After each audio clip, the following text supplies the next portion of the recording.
साल 1973 बेंगलुरु से 50 किलोमीटर दूर रामनगरम के विलेज स्क्वायर पर डायरेक्टर रमेश सिप्पी शोले का एक सीन शूट कर रहे थे कि तभी प्रोडक्शन असिस्टेंट ने आकर कहा कि 2 स्टूडेंट्स आपसे मिलना चाहते हैं। रमेश सिप्पी ने कहा कि उनसे कहो कि मैं शूट पूरा होने के बाद ही मिल पाऊंगा। वो काम में लगे रहे और भूल गए। शाम को याद आया तो उन्हें लगा कि वे लोग तो चले गए होंगे, लेकिन असिस्टेंट ने कहा कि वे दोनों अब भी आपका इंतजार कर रहे हैं। सिप्पी ने पूछा कि ये मिलना क्यों चाहते हैं। असिस्टेंट ने कहा कि पता नहीं, पर कुछ कन्नड़ मराठी विवाद को लेकर बात कर रहे थे। सिप्पी तुरंत उनके पास गए। पहले तो समझ में नहीं आया कि क्या बात है, पर वे दोनों सीधे मुद्दे पर आ गए। एक ने कहा कि आप यहाँ शूटिंग नहीं कर सकते, हम मुंबईया फिल्म मेकर्स को इधर शूट नहीं करने देंगे। उन दिनों कर्नाटक और महाराष्ट्र के बीच भाषा का विवाद चल रहा था, लेकिन सिप्पी को लगा कि ये सिर्फ एक बहाना है, इनका इरादा कुछ और है। अनुपमा चोपड़ा की किताब Sholay the making of a classic में लिखा है कि दोनों ने मुंह खोला और असली बात रख दी। वो ये कि या तो हमें 50,000 रुपये दो या फिर यहाँ से सारा सेट वेट उठा के निकल लो। रमेश सिप्पी सख्ते में आ गए। एक लड़के ने तो धमकी दी कि अगर ज्यादा ना नुकुर करोगे तो हम कल यहाँ ढेर सारे प्रदर्शनकारियों को लेकर आएंगे और पूरे सेट को आग लगा देंगे। सिप्पी को समझ नहीं आया कि जिस शूटिंग के चलते यहाँ सैकड़ों लोकल लोगों को काम धंधा मिला है, वो ऐसा विरोध क्यों करेंगे भला। उन दिनों 50,000 रुपये कितनी बड़ी रकम थी, इसका अंदाजा इस बात से लगाइए। अरे ओ सांभा, कितना इनाम रखे हैं सरकार हम पर? पूरे 50,000। सुना? यही नहीं, फिल्म में ठाकुर ने डाकू गब्बर को पकड़ने के लिए जय वीरू को इतने ही रुपए देने की पेशकश भी की थी। रियल लाइफ में देखें तो अमिताभ बच्चन को पूरी फिल्म के लिए 1 लाख रुपए में साइन किया गया था, जबकि अमजद खान को कुल 65,000 रुपए ही मिले थे। गुस्से से तमतमा उठे, अच्छा जला दो सेट, लेकिन मैं 1 पैसा नहीं दूंगा। ये कहकर वो वहां से उठ गए, लेकिन वो दोनों वहीं अड़े रहे। रात तक उनकी डिमांड 25,000 रुपये तक आ गई। सिप्पी ने उन्हें कान नहीं दिया। फिर दोनों 2 दिन बाद आए और कहा कि चलो 10,000 रुपये दे दो और अपना काम करो। सिप्पी समझ चुके थे कि ये कोई नौसिखुए फिरौतीबाज हैं जो किसी तरह से कुछ न कुछ कमा लेना चाहते हैं। एक और रिपोर्ट में इस बारे में जिक्र मिलता है कि सिप्पी ने अपने करीबियों से इस बारे में बात की और सबने कहा कि एक बार पैसे दे दिए तो ऐसे टुटपुजिए गुंडों की लाइन लग जाएगी और यहाँ काम करना मुश्किल हो जाएगा।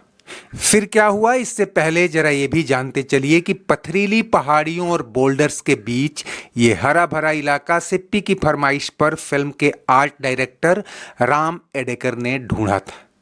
इससे पहले डाकुओं पर जितनी भी फिल्में बनी थी उनकी लोकेशन चंबल या राजस्थान हुआ करती थी, लेकिन सिप्पी एक भव्य फिल्म बनाना चाहते थे और इसके लिए हर चीज के साथ प्रयोग किया जा रहा था। एक बार लोकेशन तय हो जाने के बाद 2 अक्टूबर 1973 को सिप्पी करीब 200 लोगों की भारी भरकम टीम और साजो सामान के साथ बेंगलुरु आए और फिर वहां से करीब 50 किलोमीटर दूर रामनगरम में सेट बनाया गया। सेट क्या था समझ लीजिए, एक गांव ही बसा दिया था और रामनगरम को मेन हाईवे से जोड़ने के लिए एक सड़क भी बनवाई थी।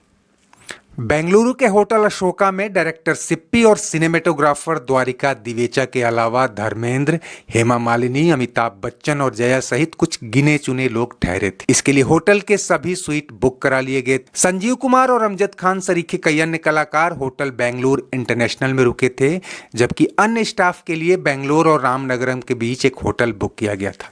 इनमें technical staff, makeup man, hair stylist, camera, light, sound से लेकर बिजली और जनरेटर के ऑपरेटर तक, उस पर से करीब 1 दर्जन घोड़े और उनके सवार भी।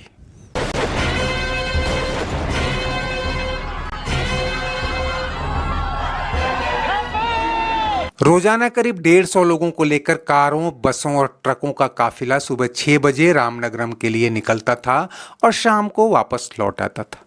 बाद में ज्यादातर स्टाफ के रहने का इंतजाम वहीं सेट पर कर दिया गया ताकि एक तो प्रॉप्स की देखभाल हो सके और सुबह शूटिंग जल्दी शुरू हो सके। वहां रोजाना 200 लोगों के लिए खाना बनता था, जिसके लिए मुंबई से एक खास कुक और उसके 5 असिस्टेंट बुलवाए गए थे। 3 अक्टूबर 1973 को पहला शॉट यही था जब जय राधा को चाबी लौटाता है। ऐसा इसलिए किया गया था कि उन दिनों जया बच्चन 3 महीने की प्रेग्नेंट थीं और सिप्पी चाहते थे कि उनके ज़्यादा से ज़्यादा सीन पहले ही फिल्मा लिए जाएं। हालांकि ये संभव नहीं हुआ और कई सीन 1-1.5 साल बाद भी फिल्माए जाते रहे। हालांकि किसी हीरोइन की प्रेगनेंसी के चलते इतने बड़े बैनर की फिल्म नहीं रुकती। आमतौर पर हीरोइनें रिप्लेस कर दी जाती थीं, लेकिन यही वो दौर था, यानी शोले की शूटिंग शुरू होने से 6 महीने पहले ही जंजीर सुपरहिट हो गई थी और अमिताभ के सितारे बुलंद होने लगे थे। यश चोपड़ा और गुलशन राय ने जब उन्हें दीवार के लिए साइन कर लिया, तब तो शोले के सेट पर उनकी आवभगत धर्मेंद्र से भी कम नहीं रही। ऐसे में सिप्पियों ने बच्चन को काफी ईज पर रखा था। खैर, शूटिंग शुरू होने के चंद दिनों के भीतर ही एक्सटॉर्शन वाली चुनौती आ खड़ी हुई थी। फिरौती मांगने वालों की तरफ से बात 10,000 रुपये पर अटकी थी। सिप्पी ने सीधे पुलिस कमिश्नर को फोन किया और सारी बात बताई। पुलिस कमिश्नर ने कुछ पुलिसकर्मियों को वहां भेजकर एक स्टिंग ऑपरेशन मैनेज कराया। कुल 10,000 रुपये के नोटों पर कुछ निशान लगाए गए और यही पैसे उन्हें थमा दिए गए। जैसे ही उन्होंने नोट लेकर रवाना होना चाहा, पुलिस वालों ने उन्हें दबोच लिया और जेल भिजवा दिया। बाद पड़ोसी गांव के कुछ किसान रोते गाते सिप्पी के पास पहुंचे और हाथ जोड़कर बोले कि वो हमारे बच्चे हैं, उन्हें माफ कर दीजिए। छानबीन से पता चला कि उनका कोई क्रिमिनल रिकॉर्ड नहीं है। फिर सिप्पी ने कुछ दिनों बाद केस वापस ले लिया था। खैर, शोले की शूटिंग जैसे जैसे आगे बढ़ी, इलाके की रौनक भी बढ़ती गई।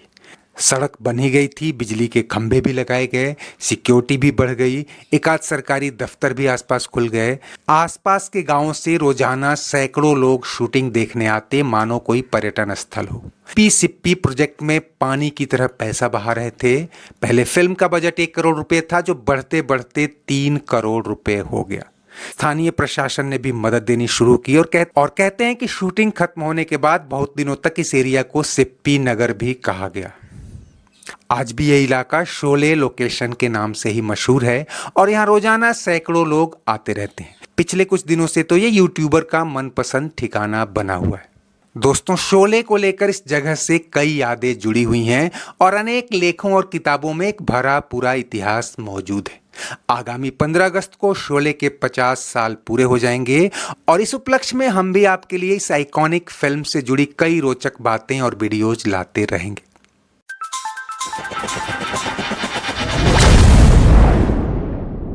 खैर, आज का ये वीडियो अच्छा लगा हो तो इसे लाइक करने के साथ ही शेयर कीजिए और अगर चैनल सब्सक्राइब नहीं किया है तो वो भी कर डालिए। शुक्रिया, नमस्ते, आभार। काम अच्छी तरह याद है ना?